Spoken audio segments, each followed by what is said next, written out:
Vodafone customer care. हाँ नमस्ते madam, मेरा नाम साजिद है। मोबाइल का नंबर ये है, मैं जिससे बात कर रहा हूँ। जी मैडम मैं जब भी बैलेंस डला रहा हूँ उसमें बैलेंस क्यों कट रहा है? रोज डेली 5-6, कभी 10, कभी 15, कभी 50, कैसे काट रहे हो? ओके सर, सुनिए, हम आपका फोन आप लाइन पे रहिए, हम अभी चेक करते हैं आपका बैलेंस कहाँ जा रहा है।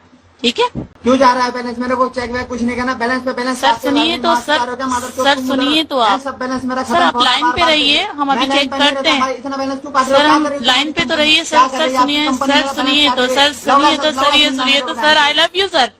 क्या मैडम, क्या बोला?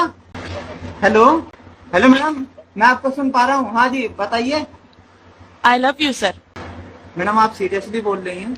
सर लाइन पे रहिए, हम चेक कर रहे हैं आपका। मैडम ये बताइए, आपका कोई पर्सनल सर नंबर है? लाइन पे रहिए, आपका बैलेंस कहाँ कट रहा है हम चेक कर रहे हैं। अरे मैडम कटने दो, बस आपने जो बोला एक बार और बोल दो, चाहे सारा बैलेंस कट जाए। मोबाइल भी आप ही रख लेना, एक बार और बोल दो प्लीज।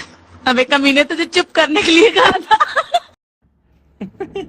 तो जी दोस्तों, उम्मीद करता हूँ कि आज की ये वीडियो आपको अच्छी लगी होगी। तो वीडियो को लाइक कर दें, चैनल को सब्सक्राइब और बेल आइकन को ज़रूर प्रेस कर दें। हम लाएंगे आपके लिए इसी तरह और भी बहुत सारी मज़ेदार वीडियो। Thank you.